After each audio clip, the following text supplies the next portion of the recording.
एक गांव में श्याम नाम का एक किसान रहा करता था। उसके पास एक छोटी सी जमीन थी जिसमें वो खेती किया करता था। उसके पास जो कुछ भी था वो उससे संतुष्ट था। श्याम के परिवार में उसकी पत्नी और एक बच्चा था।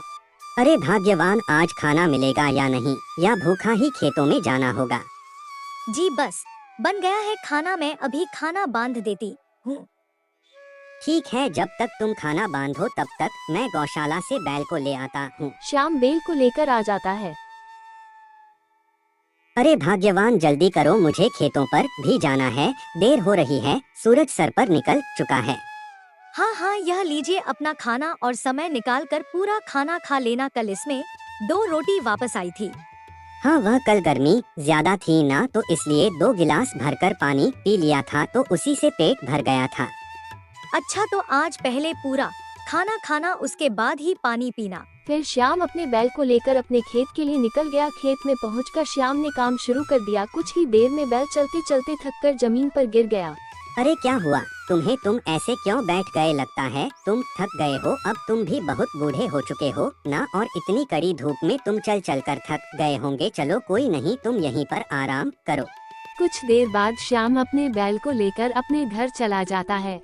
राधा, आज खेत में हमारा बैल थक कर गिर गया था। अब उसके खुराक पहले से और ज्यादा करना होगा, वह बहुत कमजोर हो गया। अजी, खुद के खाने का तो ढंग से ठिकाना नहीं है। अब इस बैल को कहाँ से खिलाएं? आप इस बैल को बेच क्यों नहीं देते? वैसे भी अब यह बूढ़ा हो गया है, यह अब हमारे किस काम का नहीं। राधा, मैं इस बैल को नहीं बेचूंगा। मैंने छोटे से इसको अपने बेटे की तरह पाला है, यह भी हमारे परिवार की तरह है। अब यह बूढ़ा हो चुका है तो मैं इसको बेच दूं, ऐसा कभी नहीं हो सकता। ऐसे ही है। अगली सुबह फिर श्याम खेतों पर अपने बैल के साथ निकल जाता है। श्याम खेत का सारा काम निपटा कर घर को जाता है। इसी गांव में एक जमींदार भी रहता था जो अपने खेतों की जुताई गांव के गरीब किसानों से करवाता था। उसके पास बहुत सारे खेत थे। हाल ही में उसने गांव से थोड़ी दूर पर एक खेत खरीदा था जिसकी उसे जुताई करवानी थी। अगली सुबह जमींदार श्याम के खेत के पास से गुजर रहा था। तभी वो श्याम को खेत में काम करते हुए देखता है। बस थोड़े दिनों की और मेहनत है, एक बार हमारे खेत की जुताई हो जाए फिर तुझे बस आराम ही आराम करना है। बस थोड़ा सा और मेरा साथ दे दे। अरे यह श्याम तो बहुत मेहनती किसान है, मुझे अपने गांव से थोड़े से दूर वाले खेत की जुताई का काम इसे ही दे देना चाहिए। ऐसा सोचकर जमींदार श्याम को आवाज लगाता है। श्याम, जरा इधर आना। श्याम, तुमसे कुछ काम है। अभी हाल ही में मैंने नया खेत खरीदा है जो गांव से थोड़ा सा दूर है। क्या तुम उस खेत की जुताई कर पाओगे? मैं तुम्हें इसके 1000 रुपए दूंगा। ठीक है सेठ जी साहब, मैं आपका खेत जोत दूंगा। बताइए मुझे कब से आपका खेत जोतना होगा? तुम कल सुबह से ही खेत की जुताई पर लग जाना। इस तरह अगली सुबह श्याम अपने बैल के साथ जमींदार के खेतों पर जुताई के लिए चला जाता है। और हाँ, जुताई करता है। वहाँ की जमीन थोड़ी सख्त थी, इस वजह से श्याम और बैल को ज्यादा मेहनत करनी पड़ रही थी। अरे यह जमीन तो बहुत सख्त है, बहुत मेहनत लग रही है इसकी जुताई में। यह जमींदार साहब ने मुझे कहाँ फंसा दिया? तुम भी सोचते होगे ना कि यह श्याम कितना चालाक है, सारे दिन मुझसे काम करवाता रहता है। पर क्या करूं, इस पापी पेट के लिए यह सब करना पड़ता है। अगर यह नहीं करूंगा तो मैं अपना और तेरा पेट कैसे भरूं? खेत जोतने के बाद श्याम अपने बैल के साथ घर चला जाता है। क्या हुआ, जोत दिया जमींदार साहब का खेत? हाँ, आधा जोत दिया हूँ और आधा रह गया है, कल तक पूरा हो जाएगा। चलिए अच्छा है, इससे कुछ पैसे तो आएंगे घर में। हाँ राधा, इस बार मैंने सोचा कि जमींदार साहब के पास से जो पैसे आएंगे उससे मैं गौशाला की मरम्मत कराऊंगा। गौशाला में जगह जगह से छेद हो गया है जिससे बारिश में छत से पानी टपकता है। हाँ ठीक है जी, आप सबसे पहले अपने गौशाला की मरम्मत करवा लेना, हम बाद में अपनी देखेंगे।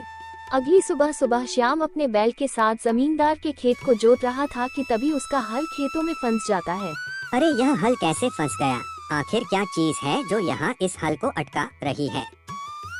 श्याम जब थोड़ी खुदाई करता है तो देखता है वहाँ तो एक पुराना संदूक है। श्याम ने संदूक को बाहर निकाला और खोलकर देखा तो उसमें बहुत सारे सोने के सिक्के थे। श्याम ये देखकर बहुत खुश होता है और वो संदूक को लेकर अपने घर इतने सारे सोने के सिक्के, यह तो बहुत ही सुंदर दिख रहे हैं। हम तो अमीर हो गए, अब हमें किसी चीज की कमी नहीं रहेगी। इन सोने के सिक्कों को बेचकर हम अपनी सारी जरूरतें पूरी कर सकेंगे। नहीं राधा, हम ऐसा नहीं कर सकते, यह सोना हमारा नहीं है, यह जमींदार साहब के खेतों से मिला है। यह जरूर हमसे पहले जो धरती पर राजा रहते थे उन्हीं राजा महाराजाओं द्वारा छुपाया हुआ सोना होगा जो हमें मिला है। यह हमारा खजाना नहीं है, यह सरकारी खजाना है, इसे हमें सरकार को देना होगा।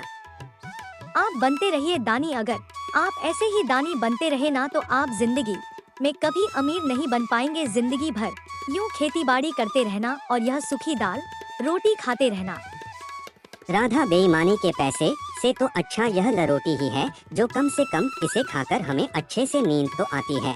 अगर बेईमानी के पैसे की खाएंगे तो क्या भला हमें नींद आ पाएगी। और तुम इस बात को हमेशा याद रखना, बेईमानी का पैसा कभी भी नहीं फलता। यह खजाना सरकार का है, इस खजाने पर केवल सेठ जी का हक है। मैं कल ही इसे जमींदार जी को देकर आऊंगा। लोकर लो हाथ को आया मगर मुंह नहीं लगा।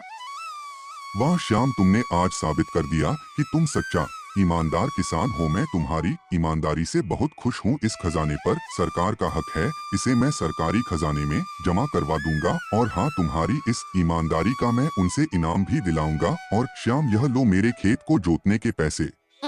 उन पैसों से श्याम ने अपनी झोपड़ी को हटाकर एक सुंदर सा घर बनवाया। ऐसे कुछ महीने बीत जाने के बाद श्याम की फसल भी अच्छी पककर तैयार हो गई। श्याम ने सारी फसलों की कटाई की और उन फसलों को बेचकर काफी अच्छा मुनाफा कमाया। अब श्याम का नाम गांव के अमीर परिवारों में आता था। अपनी मेहनत और ईमानदारी की वजह से श्याम ने वह सब हासिल किया जो एक अच्छा जीवन यापन करने के लिए जरूरी है।